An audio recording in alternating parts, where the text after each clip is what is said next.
Gracias, profe. Bueno, buenas noches, compañeros. Buenas noches, profe. El día de hoy les voy a hablar algo, pues, acerca de la globalización, que es un tema, pues, muy importante hoy en día. Eh, la globalización, ay, perdón si toso, pero es que estoy un poquito indispuesta. La globalización es un proceso económico, tecnológico, político, social y cultural a escala mundial que consiste en la creciente comunicación e interdependencia entre los distintos países del mundo. El fin de la globalización es unir mercados sociales a través de una serie de transformaciones políticas que le brinden un carácter global como tal. A menudo se identifica la globalización como un proceso dinámico, producido principalmente por la sociedad y que ha abierto sus puertas a la revolución informática, llegando a un nivel considerable de liberación y democratización en cultura política, en su ordenamiento jurídico, económico nacional y en sus relaciones también, ya sean nacionales o internacionales. En cierto sentido, también podemos decir que la globalización puede asimilarse como internacionalización o al término también de mundialización.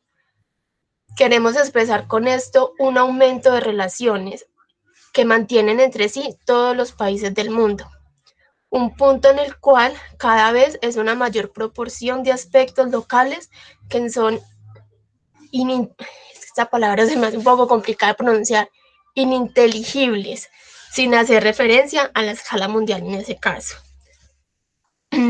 Profe, ya la puede pasar, por favor.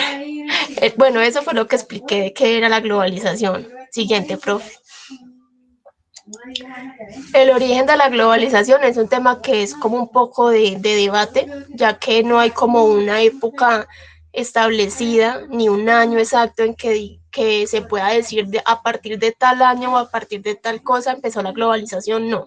Es como un proceso que se ha venido dando desde hace muchísimo tiempo. A opinión propia, creería yo que desde siempre, porque siempre hemos estado en constante evolución. Muchos investigadores la asimilan como desde la época moderna, desde un proceso histórico, otros desde una época más bien mediana y otros lo asimilan como un término que se viene asociando desde hace unos 15, 20 años atrás, algo pues muy moderno. Como proceso histórico de larga duración que se desarrolla desde las primeras civilizaciones, que es como el concepto propio que estaba brindándoles. Lo que busca la globalización es relacionar y comerciar con otros pueblos, el cual se intensifica a partir de la llegada de los europeos a América, su expansión por el mundo y el desarrollo del capitalismo. Se despliega a partir también, eso es otro concepto que busqué y que encontré, que se despliega también a partir de la Segunda Guerra Mundial, que entre 1914 y 1948 sufre un retroceso, recuperándose luego del término de la Guerra Fría. Hay otros conceptos como por ejemplo que empezó después de la caída del muro de Berlín, otro que dice que no, que fue a partir perdón, del colapso de la Unión Soviética. En fin, hay muchos investigadores que dan términos y dan años muy diferentes, entonces brindarles ahora como un año exacto o una época exacta no sería pues como correcto. Por consiguiente, la globalización no es un hecho aislado, y por lo contrario es un largo proceso histórico en el cual se ha venido dando a través de muchas combinaciones de conjuntos y acontecimientos que se han hecho vitales y también importantes en el desarrollo del hombre. Como lo venía pues ahorita comentando, creería yo desde que existe el hombre porque ha venido en constante evolución. Listo, profe, la puede pasar por favor. Bueno, características. Las características de la globalización, principalmente nombraré como 7 o 8. que en primer lugar está libre comercio, que es que a medida que el proceso de globalización crece, se fomenta el desarrollo e implementación de diversos tratados de libre comercio, en los cuales son los bienes y los servicios entre los países de un mismo o diferente continente, con el fin de expandir los mercados y acrecentar la economía y productividad. Creería yo que este es uno de las características pues que más sobresalen de la globalización. En segundo está industrialización, que impulsó el continuo desarrollo de la industria en los países con economías fuertes y a su vez favoreció la industrialización de gran cantidad de países en vía de desarrollo, especialmente Latinoamérica y Asia. Eso también generó una mayor integración económica internacional y empleos. En tercer lugar está el sistema financiero mundial, que el sistema financiero se internacionalizó y dio origen al mercado de capitales. Por esa razón, instituciones como el Banco Mundial, el Fondo Monetario Internacional, tienen una responsabilidad muy importante en cuanto a la toma de decisiones y formulación de políticas financieras. Las grandes corporaciones internacionales han tenido un papel fundamental en el proceso económico y financiero a lo largo de la globalización y han recibido apoyo de parte de dichas instituciones financieras. Otra característica es que se asemeja mucho y que va muy de la mano es la globalización económica, que es la que se refiere a la expansión de las diversas actividades económicas que generó un acelerado intercambio de mercancías, bienes, servicios, que ya es a nivel nacional o internacional. Por tal razón se han creado diversos reglamentos de mercado a fin de observar y analizar la actividad económica de un país o del mundo en general. Otra característica, conectividad y telecomunicaciones. El desarrollo de las tecnologías, las telecomunicaciones, la Internet han sido piezas fundamentales para la globalización, que es como un término al que nosotros lo asemejamos mucho, como con el Internet y la tecnología y demás. Las personas, políticos, empresarios y muchas otras lo que buscan es comunicarse rápidamente y sin fronteras, a fin de compartir e intercambiar conocimientos, información, tecnología, cultura entre países y regiones. Otro punto, o sea, otra característica es movimiento migratorio, que es la globalización impulsó el movimiento migratorio de millones de personas en busca de un mejor empleo y calidad de vida. Eso también ha sido pues algo como muy importante. Las empresas o corporaciones multinacionales comenzaron a ampliar sus instalaciones a nivel mundial y a generar nuevos puestos de empleo y tránsito de personas de un país a otro, según la capacitación, la formación y disposición pues, que tenía cada persona.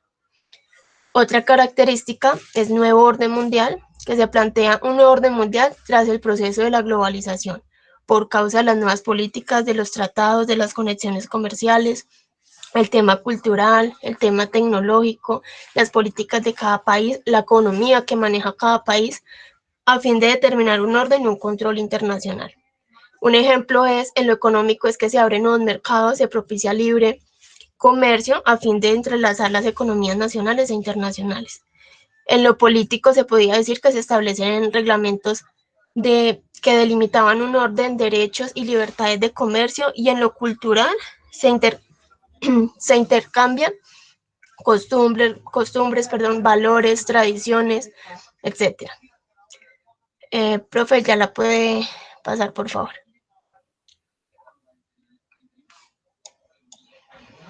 Bueno, voy a nombrar pues algunas ventajas de la globalización.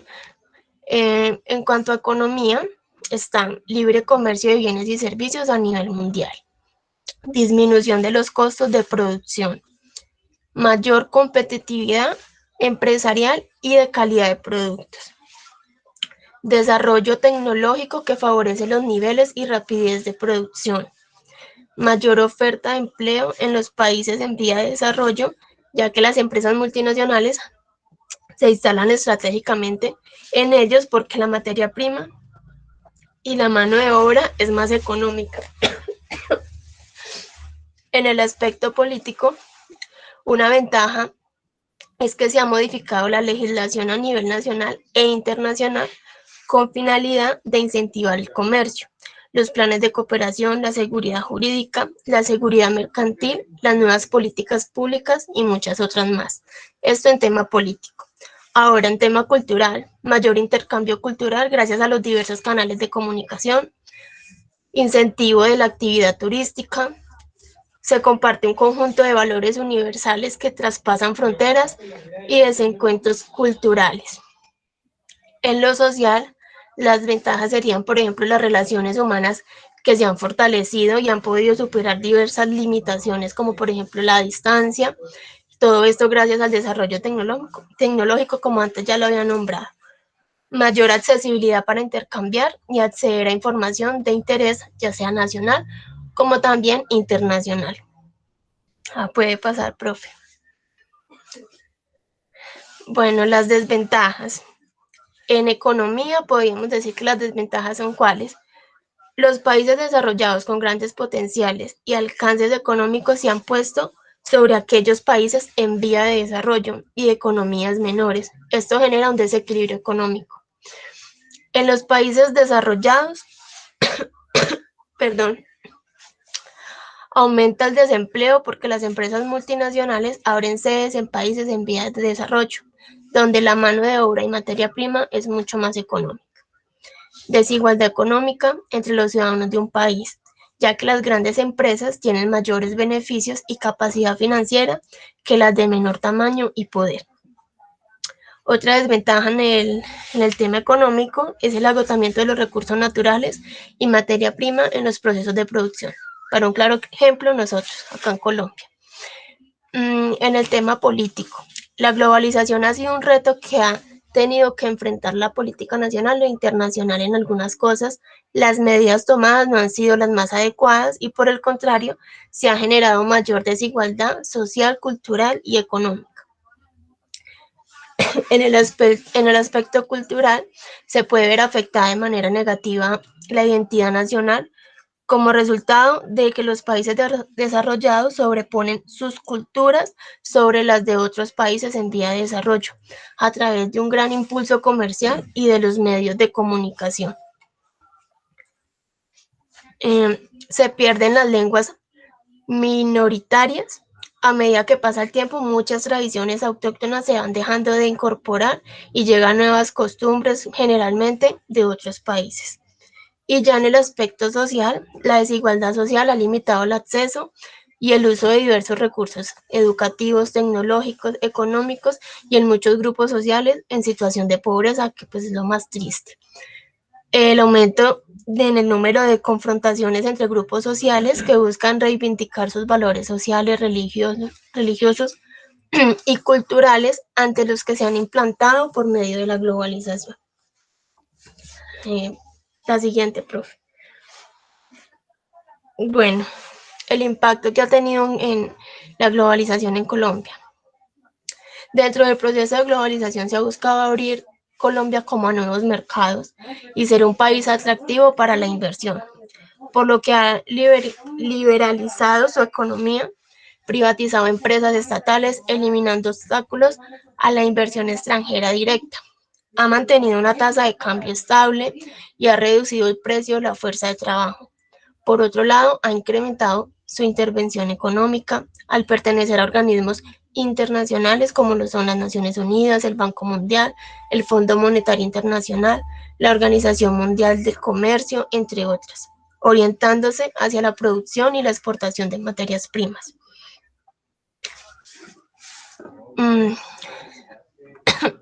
Bueno, el TLC con Estados Unidos en los últimos años ha sido como el tema principal y el impacto como que ha tenido más fuerza como tal en Colombia.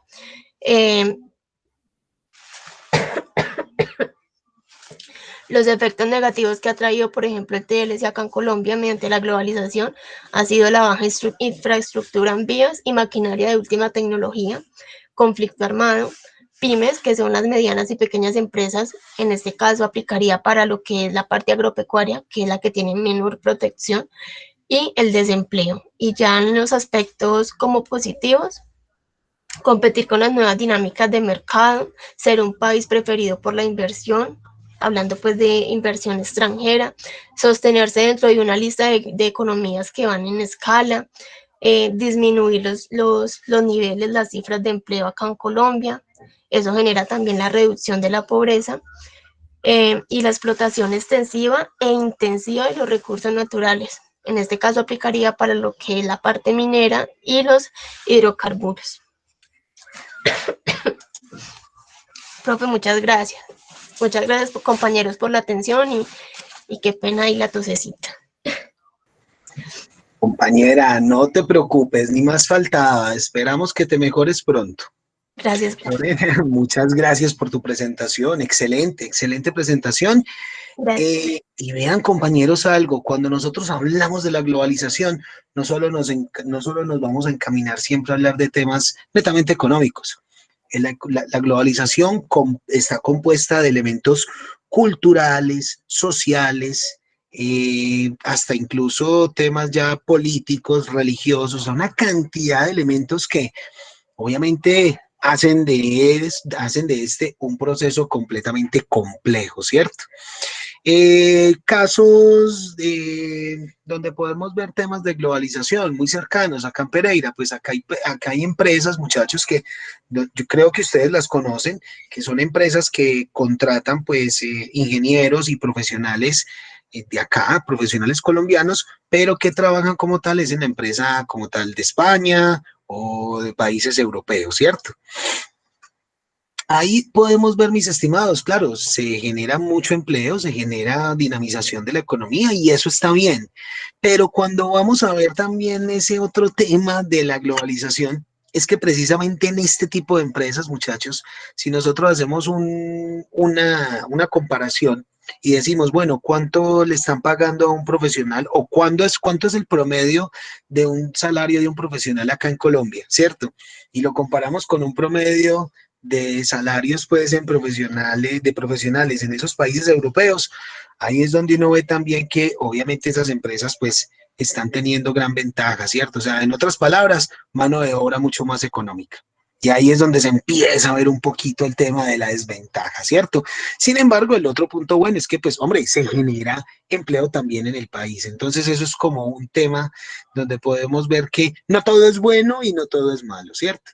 Bueno, mis estimados, y también para ir complementando un poco más ese tema de la globalización y demás, entonces vamos a continuar, compañeros, con esta exposición a cargo del compañero Carlos Andrés, que es inversión extranjera. Supremamente interesante, además que, compañeros, ahí podemos complementar un poco más ese tema también del entorno de la globalización. El compañero Carlos está con nosotros. Sí, profe, acá estoy. Buenas noches. María, qué maravilla, hombre, Carlos, bienvenido, hombre. Entonces, Carlos, usted ya puede empezar a presentar cuando quiera y el micrófono es suyo, compañero. Listo, profe.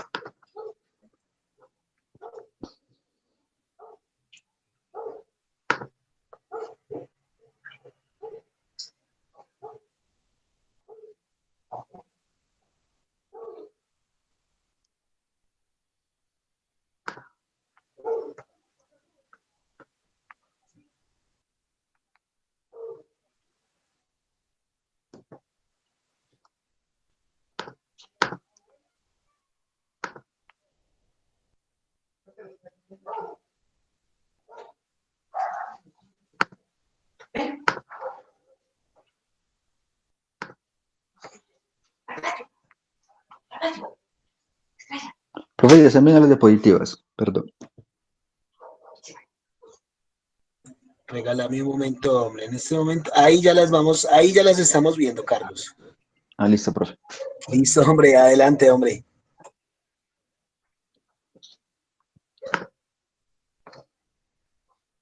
Bueno, compañeros, buenas noches. Yo me llamo Carlos Andrés Calderón y voy a hablar de la inversión extranjera. Bueno, ¿qué es una inversión? Una inversión es colocar un capital para generar una rentabilidad a futuro. Y invertir prácticamente se trata de resignar un beneficio inmediato por un futuro que es improbable, en cual se puede ganar o también se puede perder. Bueno, la inversión extranjera. La inversión extranjera es como una apuesta o una colocación en escena de un capital a un país extranjero. Aquí vemos como Dos ejemplos, la inversión extranjera directa y la inversión extranjera indirecta. La inversión extranjera indirecta es cuando un inversionista extranjero posee al menos 10% de la empresa en la que se realiza la inversión. Por ejemplo, acciones, cuotas de los socios, aportes representativos de un capital a una empresa o adquisición de inmuebles o enseres o adquisición de derechos o partícipes de un negocio fiduciario, inversionistas o sucursales. Y el tipo de inversión indirecta es cuando se realiza una suma o un préstamo para que se pueda tener como futuro una rentabilidad. Tipos de inversionistas. Estos tipos de inversionistas tienen algo en común, que también se pueden asumir un riesgo operativo. ¿Por cuál? Por fallos humanos o por fallos informáticos, en los cuales se pueden dar caídas de precios o catástrofes o de pronto ataques terroristas. Entonces vemos el tipo de inversionista conservador, que se caracteriza por ser como el menos tolerante al riesgo y valora la seguridad. Escoge instrumentos de inversión en los que se pueda dar una certeza de que no perderá pues mucha parte del dinero o casi no pierda nada. Es un inversionista estable y también, como es tan conservador, casi no tiene gran rendimiento. Acá vemos el tipo de inversionista moderado. Acá tolera un nivel mínimo de volatilidad. Busca obtener buenos rendimientos, pero sin asumir muchos riesgos. Procura siempre como mantener un balance entre el rendimiento y la seguridad. Aquí vemos otro tipo de inversionista, que es el agresivo. Este siempre busca como mayores rendimientos, en los que también están dispuestos a asumir demasiados riesgos innecesarios. A veces pierde pues mucha cantidad o a veces no. Siempre es como un inversionista que está siempre como con un capital siempre estable y siempre pues ahí dice que un estudio que siempre se maneja como en los 30 y 50 años, en los cuales se da como una estabilidad financiera. Bueno, acá en la inversión extranjera, actualmente en Colombia se han identificado más de 700 grandes empresas en los cuales el destino es la inversión, en los cuales se da como ciertas empresas como las industrias 4.0, la agroindustria, metalmecánica y unas oportunidades de las zonas afectadas por el conflicto, que actualmente pues muchas empresas vienen trabajando como el bien social, como para también que el Estado le dé como una financiación. Y acá vemos unos tipos de empresas en los cuales están invirtiendo como en Colombia. Entonces acá podemos ver pues la primera, la que es como moradita, es una empresa francesa, es una óptica, se llama Alain Afflelou. Es una de las empresas que pues decidió invertir y colocó una de las grandes franquicias acá en Latinoamérica. O sea, principalmente en Latinoamérica, acá decidió invertir en Colombia. Acá también vemos otra gran empresa que es CRM, es una empresa brasileña, es de fondos de inversión, es una empresa de fondos de inversión y cuales trabaja principalmente en líneas de capital de giro y adelantes de recursos de operación de divisas. Y otra de las grandes empresas que decidió invertir en Colombia a partir del año pasado fue Amazon, que abrió pues una sucursal en los cuales se llama Amazon Data Service, que tiene como más de un capital de 900 millones de pesos. Y pues actualmente, pues acá en Pereira, más bien en Risaralda, acá la inversión extranjera ha sido como demasiado, ya sea como servicios, como lo ha sido Telemar, como lo ha sido outsourcing, que prácticamente esas empresas buscan como este habla hispano como muy representativos acá en la región de Colombia. Profe, pues muchas gracias, esa fue mi presentación. Perfecto, Carlos. Carlos, bueno, Carlos acaba de tomar ahorita un tema bien interesante y es, bueno, listo. Cuando hablamos de inversión, pues debemos partir de un hecho, ¿cierto? Y es que la inversión es una entrega de un dinero o de un capital que precisamente, ¿qué exige? Pues exige una rentabilidad, ¿cierto? O sea, que partamos de ese hecho. La inversión extranjera en un país, mis estimados, obviamente trae beneficios, pero ¿cuál es el tema? No podemos dejar de lado que obviamente esos inversores, pues obviamente van a estar acá, pero también van a esperar esa retribución, ¿cierto? Y van a esperar ese beneficio también a cambio. Y ahí es donde Claro, nosotros claro, y ahí es donde nosotros encontramos, muchachos, que muchas veces decimos, no, pero es que mire que estas empresas que vienen y se aprovechan de... Pero es que, muchachos, también hay que tener en cuenta que nadie va a regalar nada, ¿cierto? Y créanme, compañeros, que muy rara vez esas empresas van a hacer una inversión sin esperar nada a cambio. Es decir, claro, van a ayudar a temas de empleo y temas macroeconómicos, claro, en algún momento, pero definitivamente ellos van a esperar pues como tal esa retribución. Ahora, miremos también, mis estimados, lo que yo les comentaba ahora. En este tema del entorno de globalización, también entra a jugar una parte fuertemente, ¿cierto? De manera muy fuerte, esta parte de la inversión extranjera. Y miren, compañeros, que cuando nosotros vemos, por ejemplo, lo que yo les comentaba ahora, y empresas que las acabo también de mencionar, Carlos, en el tema, por ejemplo, de Telemark o de estas otras empresas, pues claro, ellos vienen, generan empleo, y eso está bien, hombre, porque ayuda a la dinamización de la economía. Eso es bien, pero también hay que tener en cuenta es esto, mis estimados, y para dónde se están yendo las regalías y esa rentabilidad hacia dónde se está yendo. O sea que ahí empezamos a ver también, compañeros, que, hombre, sí, la inversión extranjera es necesaria, pero hasta qué punto nosotros como país debemos tener esa inversión extranjera muy, muy con nosotros, ¿cierto? Porque tengamos en cuenta que esa rentabilidad y todo eso se va a ir es para otras naciones, ¿cierto? Entonces, también hay que mirar esa parte.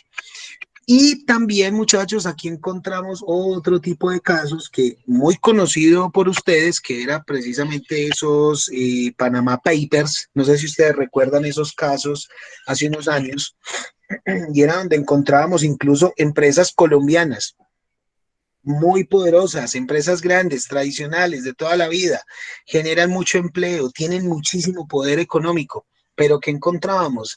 Que estos señores, estas empresas estaban llevando sus dineros a paraísos fiscales. ¿Qué podemos ver ahí? Hombre, se supone que nosotros en Colombia, pues, hombre, las personas que más tienen, que sean los que más paguen impuestos, pero que sean, que se queden precisamente acá en Colombia. Pero tristemente acá a veces se ven ese tipo de elementos. Que obviamente eso también es corrupción. Y lo que yo les cuento, muchachos, cuando hablamos de corrupción, no hablamos netamente de política, es que la corrupción se ve en todos los aspectos, o sea, desde la parte social, económica.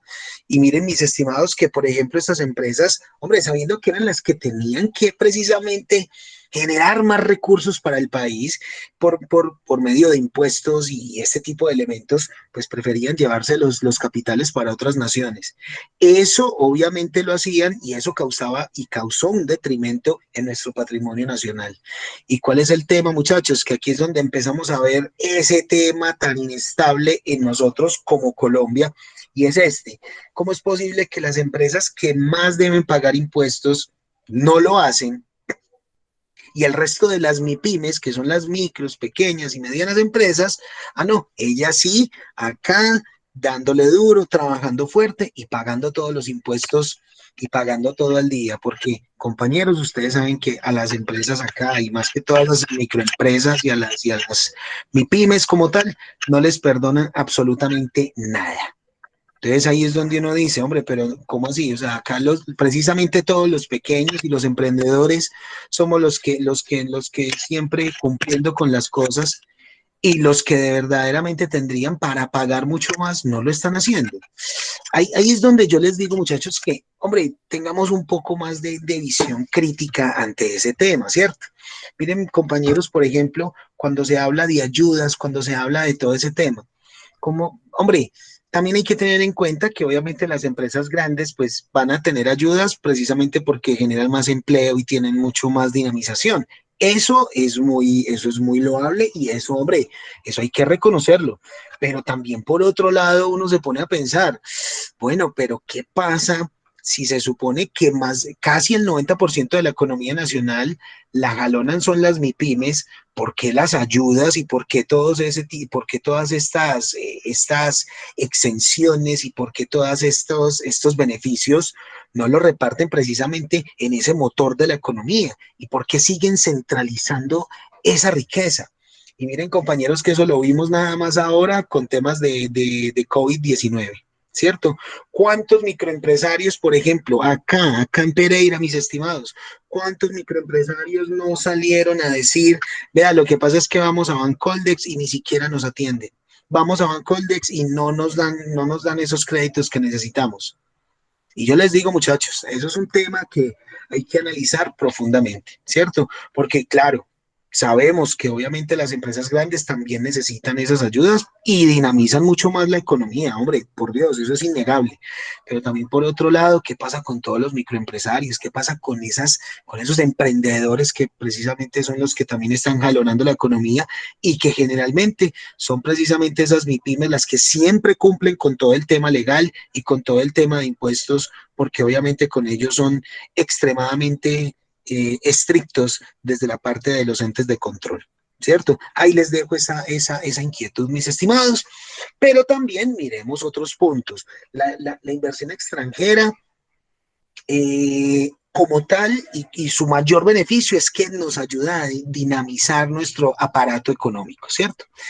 Ahora, ¿cuál es el tema? Vean, muchachos, que ustedes como administradores de negocios internacionales tienen un perfil bien interesante porque es un perfil gerencial y estratégico que incluso está muy encaminado a poder trabajar con esas empresas que vienen del exterior.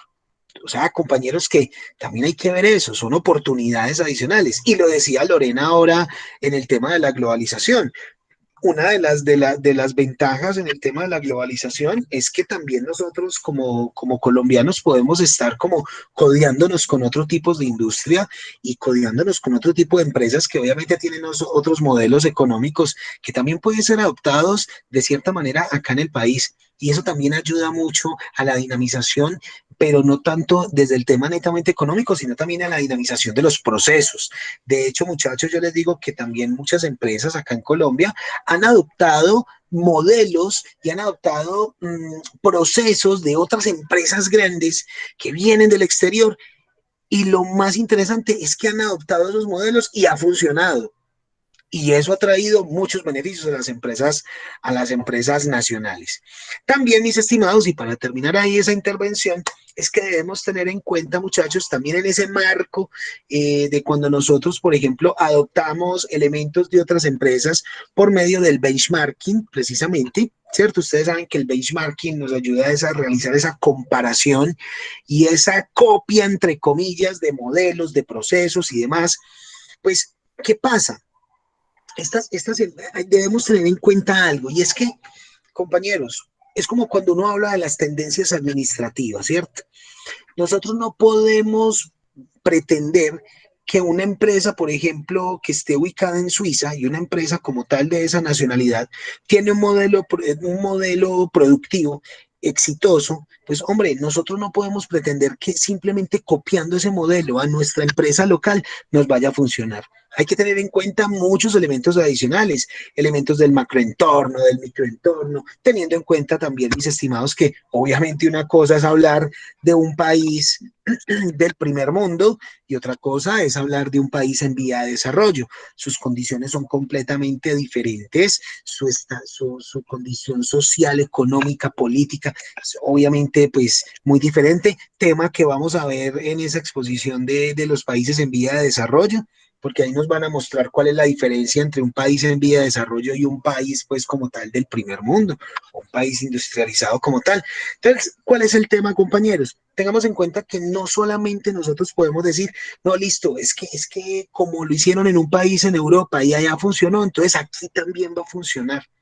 No podemos tener ese pensamiento así como tan a priori, porque obviamente son muchos elementos los que nos van a influir, ¿cierto? Es como, por ejemplo, mis estimados, cuando hablamos, y lo hablaban también los compañeros hace 8 días, acerca del tema de la energía eólica. Miren, compañeros, que no es simple, no es tan sencillo como decir nosotros, listo, vamos a hacer una inversión gigantesca y vamos a montar acá un tema de producción de energía eólica y lo vamos a implementar y ya. eso no es así tan sencillo. También eso debe tener unos componentes importantes en cuanto, por ejemplo, a los temas naturales. Es decir, que las condiciones naturales y las condiciones de esos estados de la naturaleza también se presten para que ese tipo de energía sea sustentable dentro de un territorio.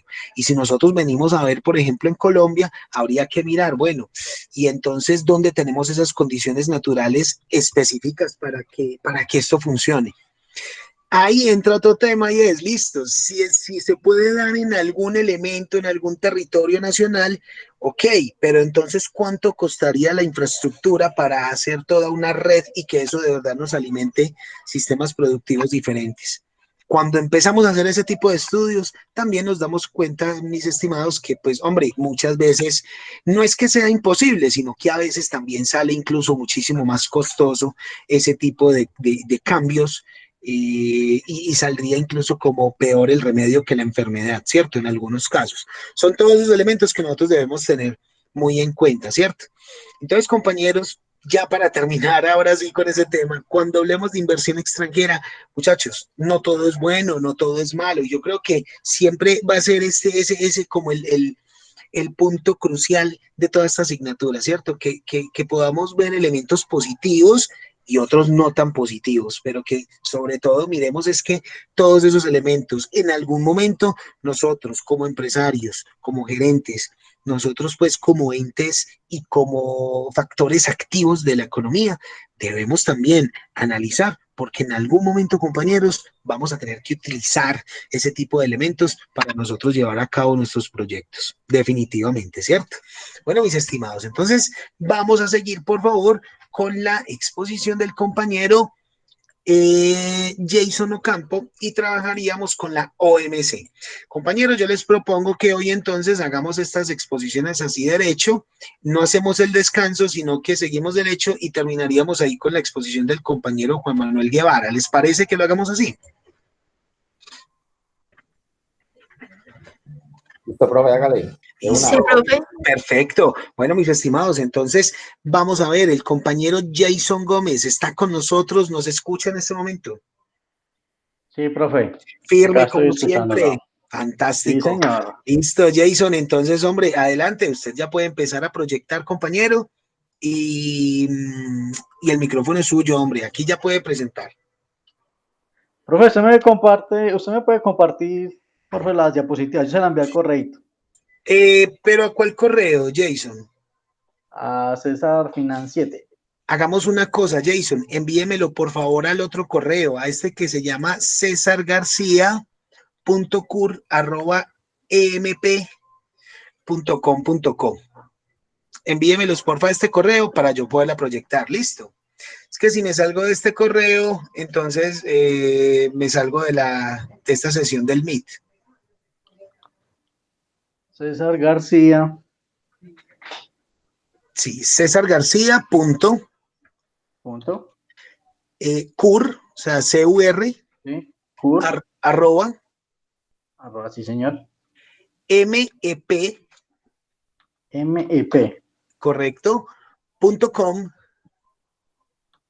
.co. Punto com.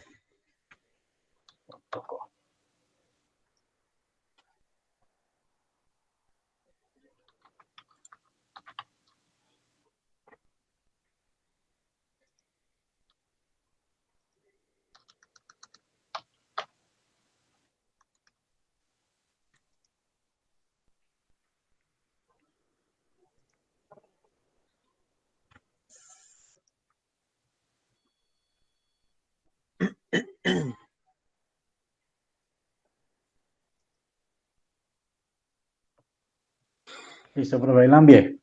Listo, vamos a ver entonces, apenas llega acá, hombre, de una la proyectamos.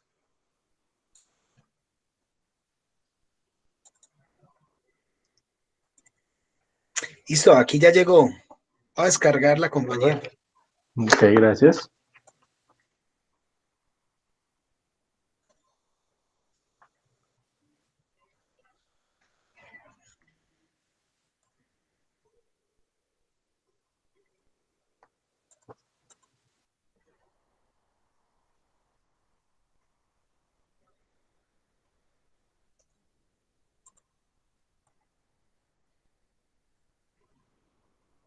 Bueno, compañeros, ustedes me confirman, por favor, si están viendo la presentación del compañero Jason. Sí, profe. Excelente. Bueno, entonces, ahí estamos. Jason, el micrófono es suyo, compañero. Buenas noches, compañeros, ¿cómo están? Bueno, yo les voy a hablar de la OMC. OMC significa la Organización Mundial de Comercio. Profe, siguiente, por favor. La OMC es la única organización internacional que se ocupa de las normas que rigen el comercio entre los países. Entre sus pilares, pues, sobre los que descansan son los acuerdos de la OMC que permiten ser negociados o firmados por la mayoría de países que tienen un firmado, pues, en la participación del comercio mundial. Siguiente, profe. El objetivo de la OMC es garantizar que los intercambios comerciales se realicen de la forma más fluida, predecible y libre posible. También tiene diversas funciones, como administrar un sistema mundial de las normas comerciales. Esto funciona como una negociación según los acuerdos comerciales, y trata de que estos cuando tengan una dificultad, tengan una solución comercial de acuerdo entre sus miembros.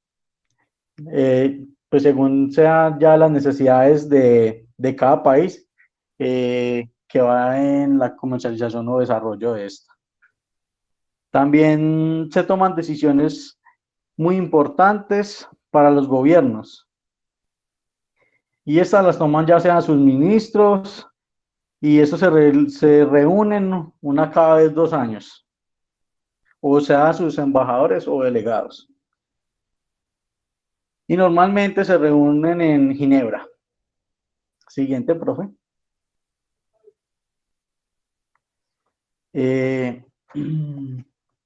¿Qué papel nos cumple la OMC? Yo saqué pues unos punticos que se sobresalían de acuerdo al papel que ha cumplido más que todo en este 2020, y publica la edición de su estadística más emblemática. Pues la muestra de las tendencias más recientes del comercio, del comercio mundial permiten un análisis profundo del comercio de bienes y servicios. Esos han permitido un cambio importante que se han producido en los últimos años.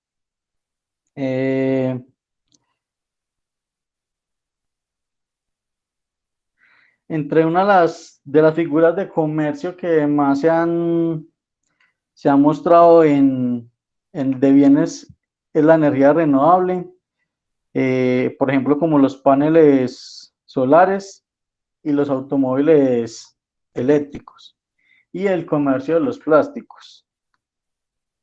Pero eso también presenta unas repercusiones, entre las cuales está pues los elementos como el hierro y el acero. Y el COVID, que finalmente nos ha afectado como en la parte del turismo. Los datos que nos da esta herramienta nos permite tener la información y que sea muy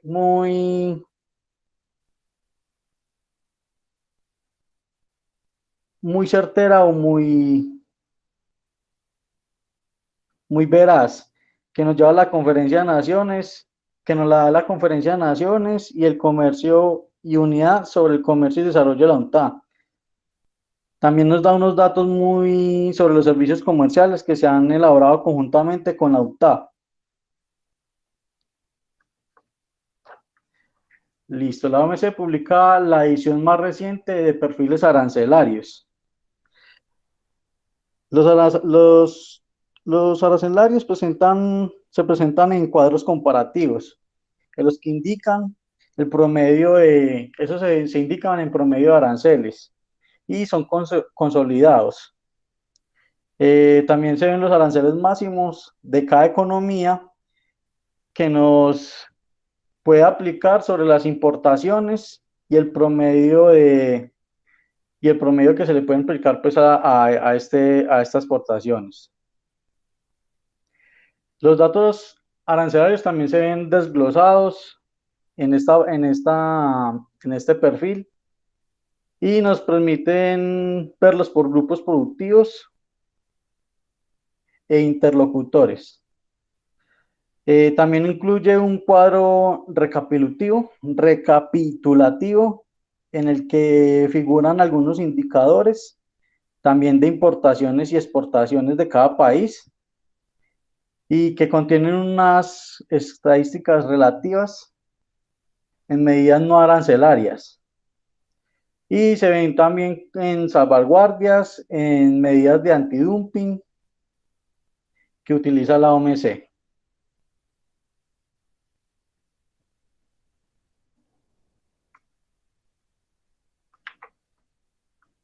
Un momento, profe.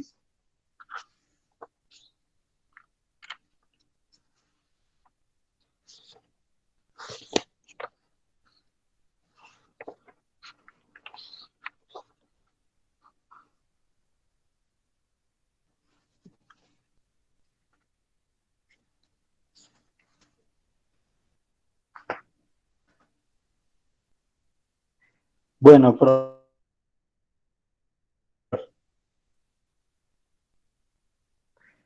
antes eso.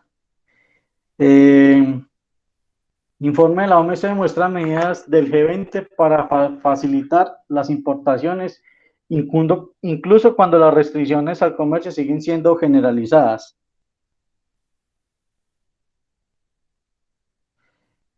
Esto se ve pues de acuerdo a las medidas de facilitación de las importaciones, como las reducciones arancelarias. También se pueden dar por la eliminación de impuestos y la reducción de derechos de exportación. Tenemos unas cifras que han alcanzado por un estimado de 735.900 millones.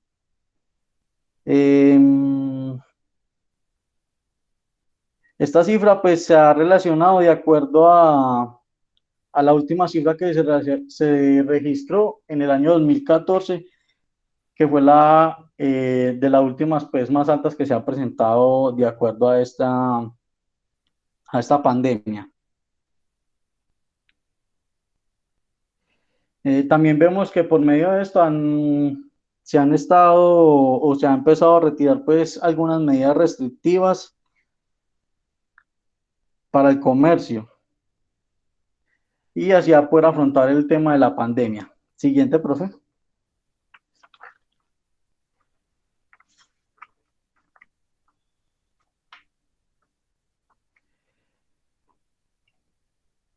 El director general Adjuntijib insta a los ministros a intensificar la cooperación sobre el comercio para impulsar la recuperación económica.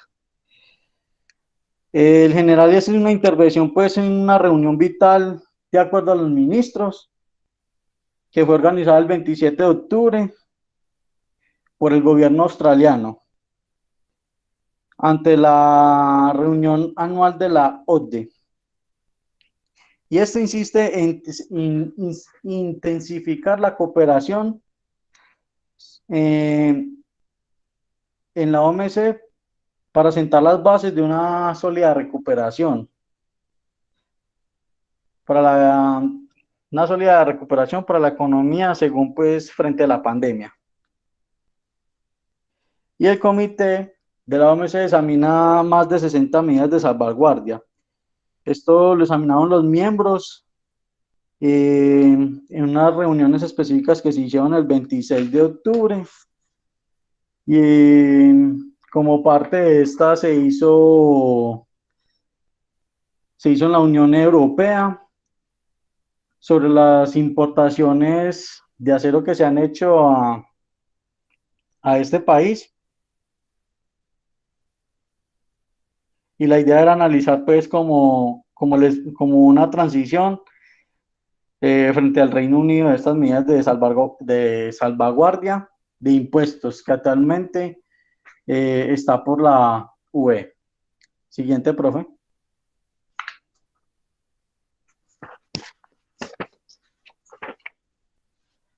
Bueno, en medio de la crisis,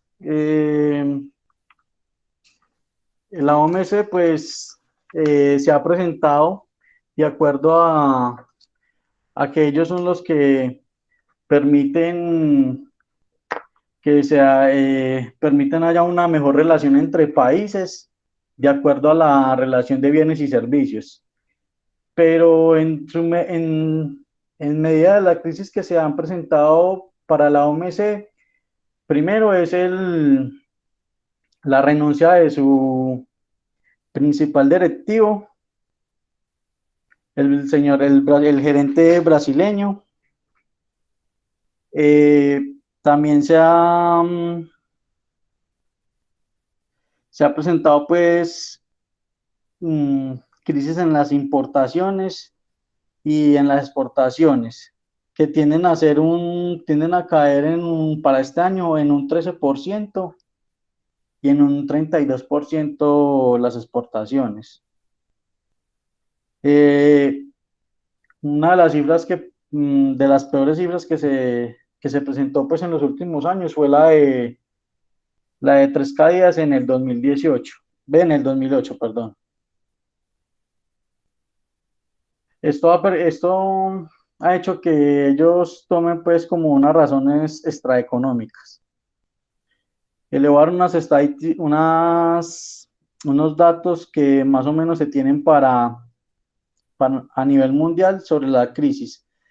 Entonces, se verá afectado en un 17% América del Norte, América del Sur en un 12%, Europa también en un 12%, y se estima la caída en general del comercio del 18% para el 2020. El Producto Interno Bruto global bajará a un 4.9% y se pretende pues que tenga una repuntura para el año 2021 en un 5,4%.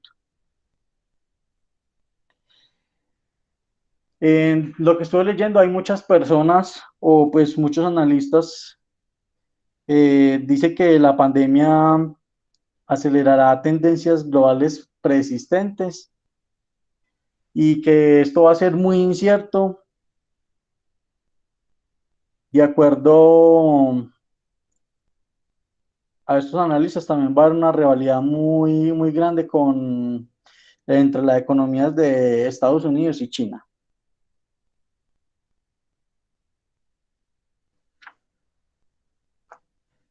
También tenemos pues como las malas señales que decimos ahí son las que se han presentado pues últimamente en la OMS, que son la renuncia como ya les dije, del gerente, y donde hay varias personas postuladas, pero todavía no se ha tenido pues como alguien que se haya escogido.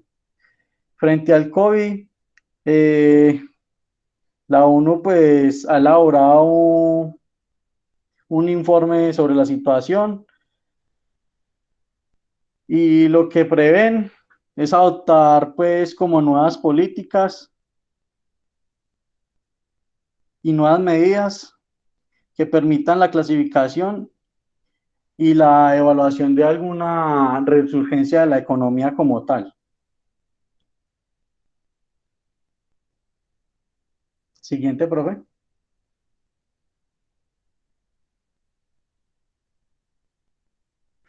Bueno, en algunas de las ayudas que ha ofrecido la OMC, es un taller sobre la salud y el comercio y propiedad intelectual. Eh, la OMS celebró pues su primera edición el 21 de octubre, que enfoca que está integrado en materia de salud, comercio y propiedad intelectual. Esto para hacerle frente pues a la pandemia con un objetivo de personas según para crear la capacidad de evaluar el sistema, regímenes de propiedad, marcos políticos, políticas comerciales y este instrumento que sea eficaz de manera integrada y coherente para darle resultados positivos frente a esta pandemia. Tenemos los miembros que examinan presupuestos sobre los servicios relacionados en el medio ambiente y agricultura. Esto se debatió también en cuestiones relativas para el ingreso a mercados, con unos servicios muy relacionados con el medio ambiente, con la agricultura. Y esto se surgió sobre un debate de comunicación que ponía en duda pues la sostenibilidad y la cadena de valor sobre la agricultura. Los miembros citan la función de la facilitación del comercio para garantizar el acceso de productos para hacer frente al COVID. La pandemia fue un tema muy recurrente en una reunión que el comité facilitó y que varios miembros desataron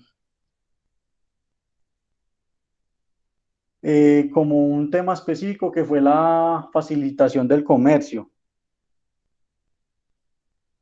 y que permitía a pues utilizar ayudas o por medio de autoridades y garantizar que los bienes esenciales pudieran cruzar las fronteras y llegar rápidamente a sus países de destino.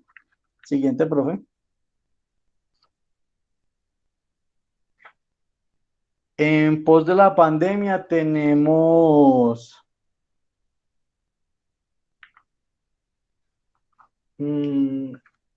esto va muy basado pues de acuerdo a lo que se ha presentado últimamente en la OMS, que no tiene pues como una persona principal en la cabeza, eh, donde se ve pues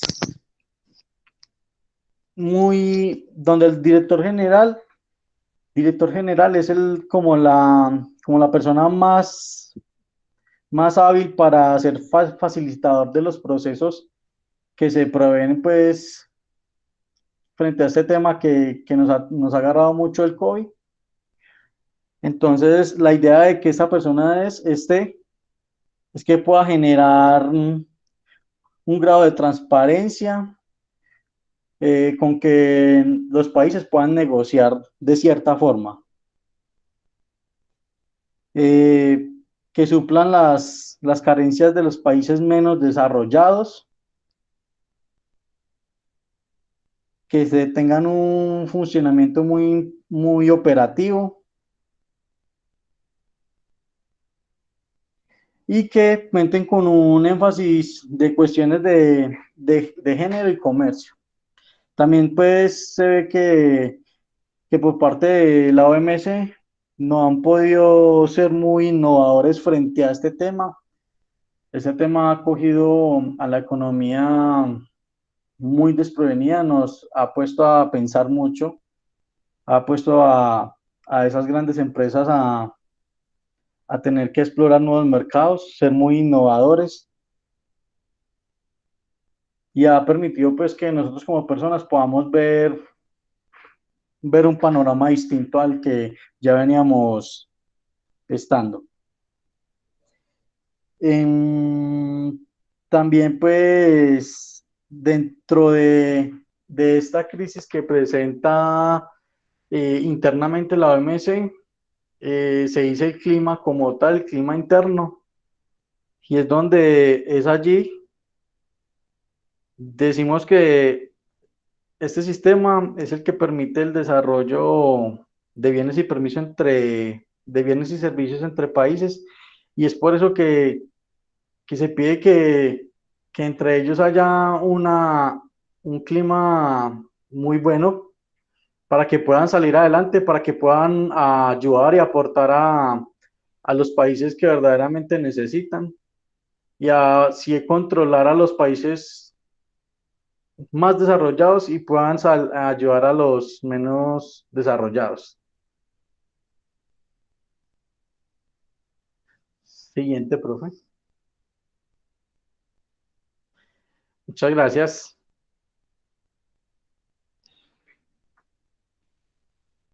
Bueno, compañero, muchas gracias. Pues a ver, muchachos, vea, la Organización Mundial de Comercio como tal es la única organización internacional que se ocupa de esas normas que rigen el comercio entre los países. Listo, partamos de ese hecho. Y un dato ahí curioso, mis estimados, es que pues como tal, hay 164, creo que son 164 o algo más de países miembros. Pero algo interesante es que mira que la Organización Mundial del Comercio, mis estimados, nació, no es tampoco tan nueva. Realmente el sistema de comercio tiene ya como casi medio siglo de existencia. Creo que desde el 1947 o 1948, con el Acuerdo General de Aranceles Aduaneros y de Comercio, creo que se llamaba así, como tal, el GATT. Entonces, compañeros, miren que pues hay como un poquito de historia acerca de esa organización. Y hay que tener en cuenta algo, compañeros. Sería muy interesante que ustedes, ya que están para graduarse, ya que prácticamente van a salir, mis estimados, como profesionales, revisar un poco también como cuál es el papel de esas organizaciones para afrontar esta pandemia. Y no solamente la OMC, sino también otras entidades, por ejemplo el BID. El BID, ellos han hecho varias inversiones, por ejemplo acá en Colombia, pues en varios países, pero hablando pues puntualmente de Colombia, han hecho unas inversiones bien interesantes y no solamente en un tema netamente de capital, sino también en otros elementos, por ejemplo, elementos de formación, elementos de fortalecimiento como tal de los sistemas productivos para afrontar la pandemia. Eso nosotros lo vamos a ver un poco más a fondo, compañeros, cuando estemos hablando sobre los objetivos del desarrollo económico sostenible. Listo, que son 17 objetivos como tal. Y eso hace parte, compañeros, de ese plan 2030, ¿cierto? Entonces, compañeros, ahí vamos viendo toda esa parte y vamos a ver que incluso, pues, a veces, muchachos, los países o las naciones no pueden tomar una decisión independiente muchas veces. Nosotros, obviamente, también como naciones, nos tenemos que regir a unos reglamentos como tal. Claro está también, compañeros, que precisamente, pues, ¿dónde entra? Perdón, compañeros, ¿dónde entra la importancia de estas organizaciones? Pues en esa regulación, ¿cierto? Que obviamente en esos tratados de libre comercio y en todas esas negociaciones que se tienen entre naciones, pues que haya por lo menos un elemento un poco más equilibrado, ¿cierto? También hay que verlo desde ese punto de vista. Bueno, mis estimados, entonces vámonos con la última exposición, compañeros, para que vayamos ya entonces culminando. Estaríamos trabajando entonces con el compañero Juan Manuel Guevara con esta exposición, supremamente interesante, las recesiones económicas en la historia. Recuerden, compañeros, que es importante conocer un poco sobre esas recesiones y comprender sobre todo cuáles fueron las causas y cómo se han salido de ellas para poder nosotros comprender cuáles son esas crisis actuales en las que estamos y también incluso poder prever esas otras crisis que definitivamente son venideras, ¿cierto? Entonces, a ver, Juan Manuel está con nosotros en este momento, ¿nos está escuchando, compañero? Claro que sí, profe. ¿Cómo está? Buenas noches, compañeros. Excelente. ¿Cómo vamos, Juan Manuel? Ya le dejé acá de compartir. Entonces ya puede usted compartir su pantalla, mi estimado. Listo, profe. Perfecto. Ahí estoy Listo, tratando de hombre. Entonces hacerlo. el micrófono es suyo, hombre.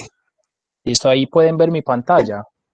Perfecto. Claro que sí, Juan Manuel. Aquí estamos viendo. Listo, profe. Bueno, Adelante, hombre.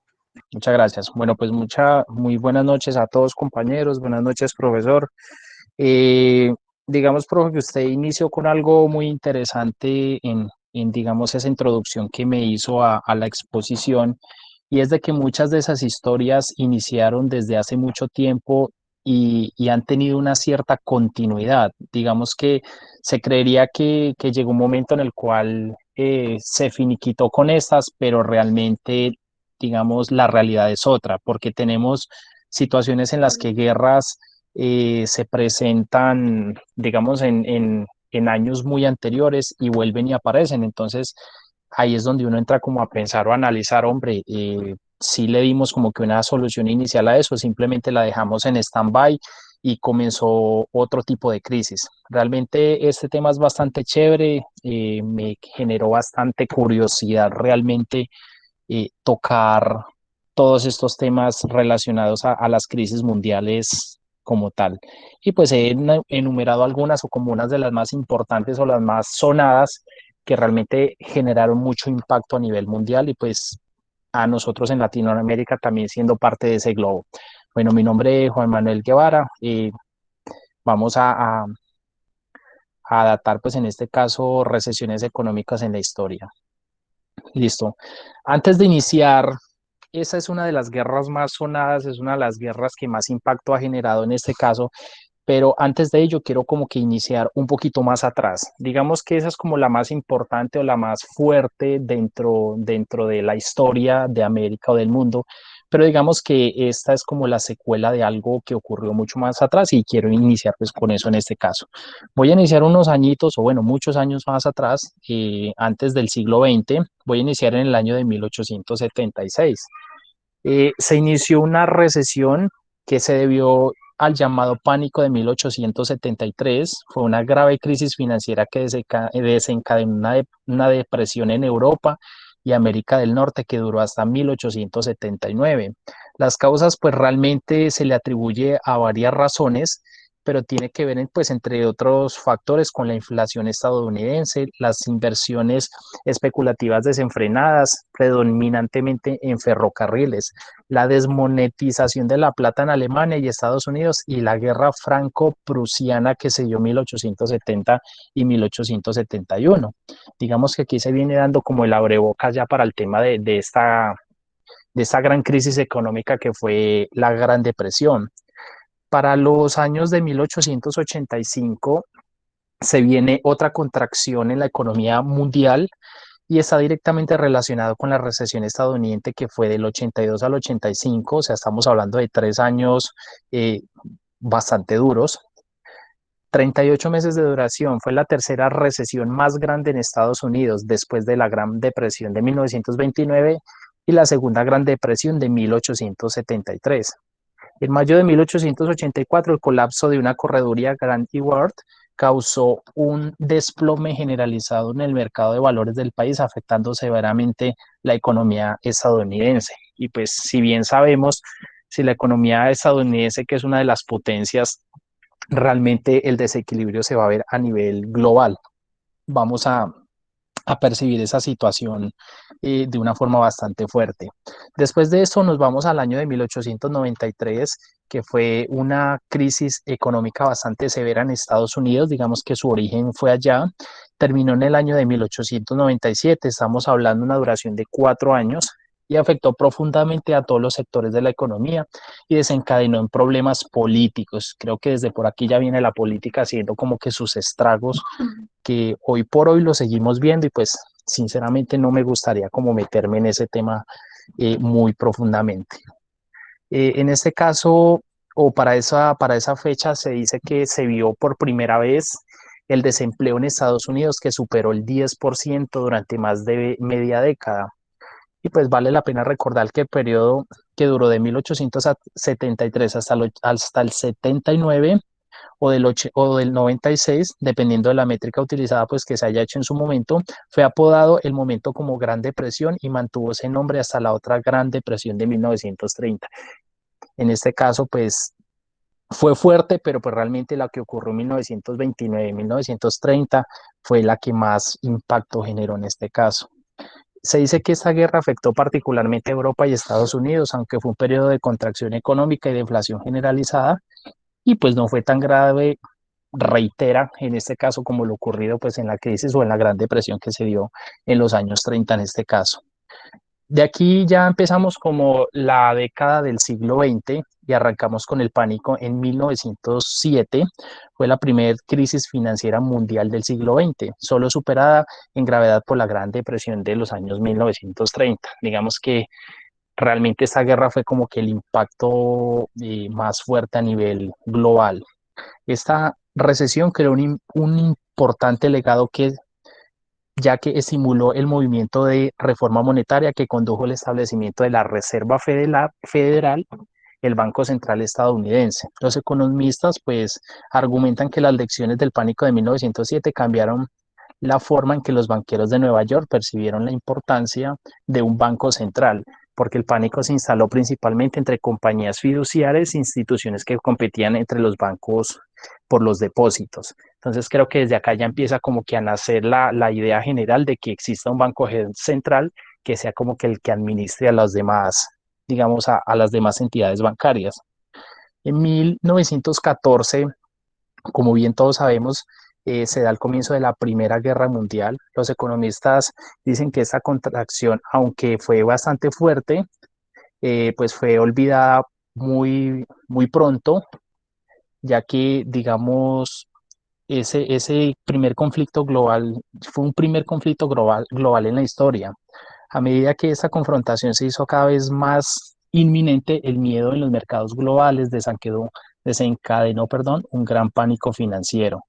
Los inversionistas, temiendo que no se pagarían sus deudas, retiraron acciones y bonos en una carrera por dinero, lo que en ese momento significaba una carrera por el oro.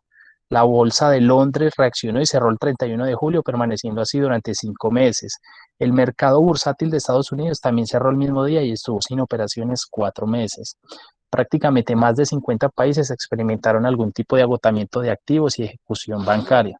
Pues realmente a nivel global también ya empieza como quien dice la guerra del dinero, ya se empieza a sentir como que la decadencia o las debilidades que venían presentando estas bolsas en todo el mundo. Ya para los años de 1917 y 1921 se da una recesión, ocurrió al final de la Primera Guerra Mundial, cuando pues el mundo, en este caso, aún se recuperaba del daño causado por la confrontación. Digamos que debido a esta situación hubo grandes pérdidas de vidas humanas, pérdidas de infraestructura y realmente pues eso ocasionó también este tema de la recesión. Y aquí venimos ahora sí a la Gran Depresión. Esta es considerada, como lo dicen, digamos, los tratados o los periódicos del momento, es la peor recesión económica del sistema capitalista del siglo XXI. Y hoy en día sigue siendo nombrada de esa manera porque fue pues el impacto que más se sintió debido al colapso de la bolsa de Nueva York. Varios países del mundo sufrieron los efectos, y lo menciona, y digamos, entre comillas y subrayado, devastadores de este cataclismo financiero. O sea, realmente fue algo fuerte que aún sigue sonando. Y hoy por hoy considero que se siguen viendo los estragos de toda esta situación que se vivió. El 24 de octubre de 1929 se considera su principal punto de referencia porque ese día los precios de las acciones de la Bolsa de Nueva York se desplomaron dramáticamente. El colapso del mercado de valores se conoció como, creo que todos hemos escuchado esto, el Jueves Negro. Miles de accionistas lo perdieron todo de la noche a la mañana. Este colapso aceleró drásticamente los efectos de la recesión existente, causando el cierre de empresas, industrias y forzando a despidos masivos. Yo sé que muchos de acá recordarán hace unos años atrás cuando esta empresa que se encuentra ubicada por acá en el Éxito, cerca del Éxito, diagonal Tigo Une hizo un despido masivo en un diciembre de varios trabajadores. Realmente uno de una forma local siente que una sola empresa, digamos, todo lo que puede ocasionar o lo que puede causar, ahora en este caso toda una nación, realmente eso fue un impacto bastante fuerte. Digamos que posterior a ello, eh, en 1938 comienza, digamos, otra recesión. Ya se venía dando como la recuperación de esa gran depresión que se vivió en Estados Unidos. El PIB real estadounidense cayó un 10%, el desempleo que había disminuido considerablemente después de 1933 alcanzó el 20% y la producción industrial se contrajo al 32%. Según los economistas, las posibles causas de esta recesión fueron una contracción en la oferta monetaria causada por las políticas de Reserva Federal y del Departamento del Tesoro y las políticas fiscales contractivas, que incluyen la reducción del gasto público y el aumento de la recaudación fiscal a través de ingresos por impuestos de los ciudadanos. Creo que, pues yo sé que eso se vivió hace muchos años, pero siento por lo menos, y pues no sé, el profe me corrige, que hoy, pues Colombia hoy en día siento que está como que utilizando la misma estrategia como para tratar de recuperarse de todas las crisis y es como quien dice metiéndose en los bolsillos de, en este caso, de los colombianos. Digamos que no tiene como la capacidad de poder generar empresa o empleo y pues realmente empieza como que a atacar ese bolsillo, que es como lo que más nos duele.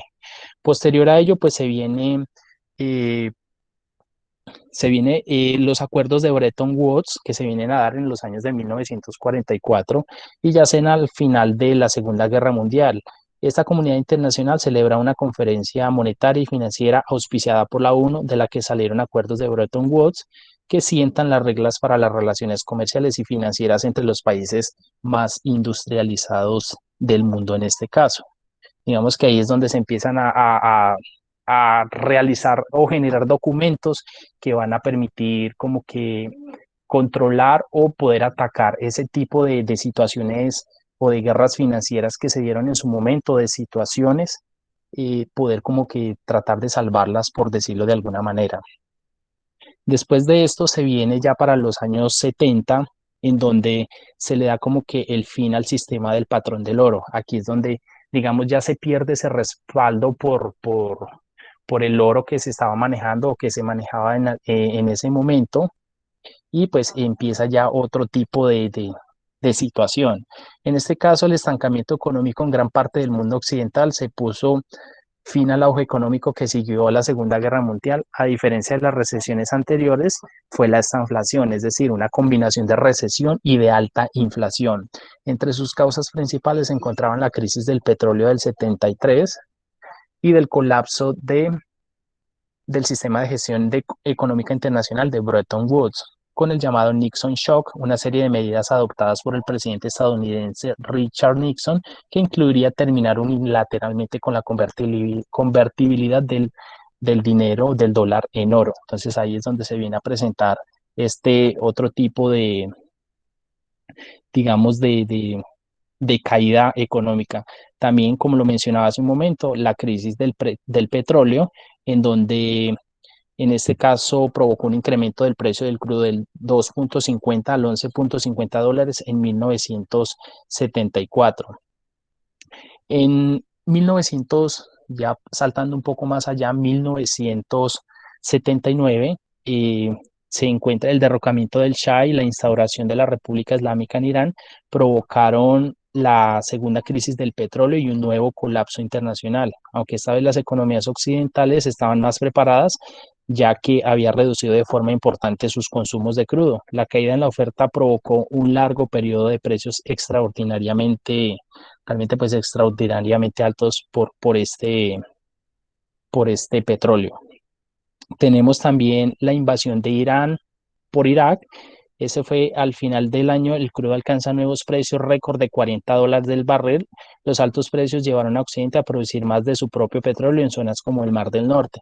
Aquí es donde se empieza a ver pues ya como que países que empiezan a apoderarse de las zonas petrolíferas de otros países, como es el caso en de Irán hacia Irak, y empezamos como a ver ese tipo de crisis también generadas por ese tema del crudo. El 19 de octubre de 1987, millones de inversores se lanzaron en masa a vender sus acciones en la bolsa de Nueva York y aquí es lo que conocemos nosotros como el llamado lunes negro. Eso generó pues un pánico general y pues eso lo que hizo generó pues prácticamente una hecatombe permitiendo la caída de todas las bolsas en el mundo en este caso.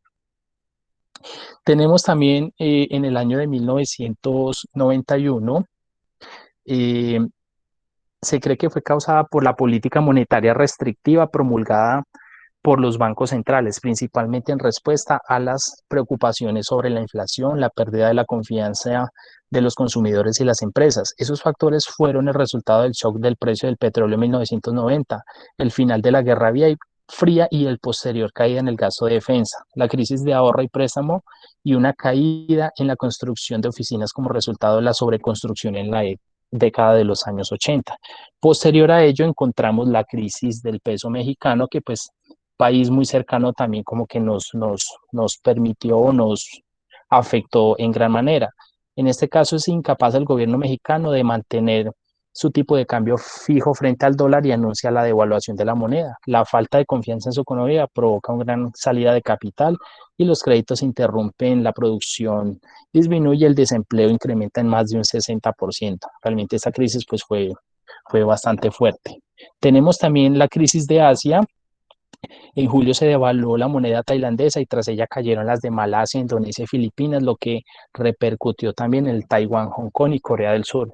Pues entendemos que Asia hoy en día también es una potencia, si no es ya la potencia en este caso, digamos que en nombre lo podemos mencionar y que le puede entrar como a competir en este caso a Estados Unidos. Entonces, también fue otra de las crisis que se dieron para estos años en este caso. También tenemos en el año de 1998 la crisis del rublo, en donde Rusia colapsó pues el sistema bancario de ellos, en donde se suspendió una suspensión parcial de pagos internacionales, la devaluación de su moneda, la congelación de los depósitos en divisas y el Fondo Monetario Internacional concedió pues créditos multimillonarios para atajar la caída. Digamos que aquí ya empieza como que el Fondo Monetario Internacional a entrar a brindar cierto apoyo a este tipo de crisis que se están generando a nivel mundial y de esta manera empezamos a ver como la intervención que se estaba dando en esos momentos. Después de esto se viene el crisis de las crisis de los .com. Los excesos de la nueva economía dejaron una estela de quiebras, cierres, compras y fusiones en el sector de Internet y las telecomunicaciones y un importante agujero en las cuentas de las empresas del capital de riesgo. Pues data que en el 10 de marzo el principal índice del Nasdaq, máximo exponente de la nueva economía y del éxito y de las empresas de tecnología, cerró en 5.048 puntos, su máximo histórico en solo 3 años. La crisis borró del mapa casi más de 5.000 compañías y algunas de las grandes corporaciones de telecomunicaciones fueron pues realmente como que protagonistas de los mayores escándalos contables en este caso de la historia. Después de ello, ya todos siento que conocemos lo que ocurrió en los ataques del, del 2001 que se dieron en Estados Unidos. En este caso, pues, en Estados Unidos se cayeron pues las bolsas, el Nikkei de Tokio cayó en más del 6% y las bolsas europeas tuvieron fuertes descensos que llevaron a los inversores a refugiarse nuevamente en el oro y en los bonos del Tesoro estadounidense. Realmente esto también desencadenó una crisis debido a que ya se perdió como que la confianza. Se decía que Estados Unidos, pues el país más seguro del mundo, la potencia del mundo, ser atacado de esa manera, pues realmente empezó como a generar fugas de capitales y a generar pues como que malos comentarios que fueron en este caso desencadenando también esa crisis que se dio. Tenemos también la crisis de nuestro país, Argentina, cercano a nosotros. En este caso, pues Argentina carece de fondos para mantener la paridad fija del peso con el dólar e impone restricciones a la retirada de depósitos bancarios corralito para evitar la fuga de capitales. Y en diciembre de 2001 se suspende el pago de la deuda de casi 100 millones de dólares, lo que constituye la mayor quiebra de la historia, en este caso, pues, de Argentina. En esos momentos se vieron saqueos, digamos que la sociedad salió, generó escándalos, realmente ese país se sumió en una crisis bastante compleja para esos años. En el año 2007-2010, la gran recesión, Estados Unidos sufre su mayor crisis financiera desde la década de los años 30, consecuencia de una relajación en la evaluación del riesgo, la cual fue el estallido de una enorme burbuja inmobiliaria. Creo que eso también fue bastante fuerte, ya que se le otorgó créditos a todo el mundo, digamos, y todo el mundo salió a comprar vivienda, todo el mundo salió a adquirir en este caso pues su casita, la ilusión de tener su casa, y pues eso generó bastante quiebra en los hogares estadounidenses, y pues eso generó la quiebra de varios bancos también, que pues causó una de las grandes crisis que se dieron también en Estados Unidos. El nuevo gobierno, bueno, la crisis de la deuda europea, el nuevo gobierno de Grecia reconoce que el déficit de ese país es mucho superior a lo que reveló anteriormente, lo que hace que el interés de sus bonos se dispare en los mercados en este caso. Después de esto, tenemos la guerra de divisas y desequilibrios mundiales. Estados Unidos renueva sus presiones sobre China para que deje que el yuan se desvalorice y potencie la demanda interna, mientras que China, la Unión Europea y otros miembros del G20 critican la inyección de dinero de la Fed por ahondar en los desequilibrios globales en este caso. Y pues posterior a ello ya se viene lo que ya estamos conociendo en este momento, y es la crisis que estamos viendo por el COVID, que realmente se evidencia que más del 5% a nivel mundial, tenemos una caída pues a nivel del globo, que es un porcentaje bastante fuerte, que alcanza o ha alcanzado en este momento del más del 6,2%, que ocasiona pues una crisis bastante fuerte en este momento. Y pues realmente pues ya todos sabemos, todo esto se ocasionó, se generó en China, y pues de esta manera siento que en este caso hasta el momento pues ha sido como la última de las guerras, perdón, de las caídas de la economía en este caso que han mostrado o que ha sufrido pues la humanidad. Me atrevo a decir que pues alcanza de pronto a nivelar o de pronto va a ser también una crisis sonada como la que se presentó en los años 30 en este caso. Y pues, profe, realmente hasta por aquí llego yo, no sé, alguna consulta, intervención, algún aporte adicional. Juan Manuel, excelente presentación, hombre. Muy, muy, muy completa. Y sobre todo, Juan Listo, Manuel, es profe. que usted hizo, hermano, un muy buen recorrido en ese tema de las recesiones y las crisis. Y mire, muchachos, que con esta presentación del compañero Juan Manuel podemos ver algo, mis estimados. Y no es porque vayamos a ser pues nosotros acá caóticos, ni mucho menos, pero debemos tener en cuenta, mis estimados, que el tema de las crisis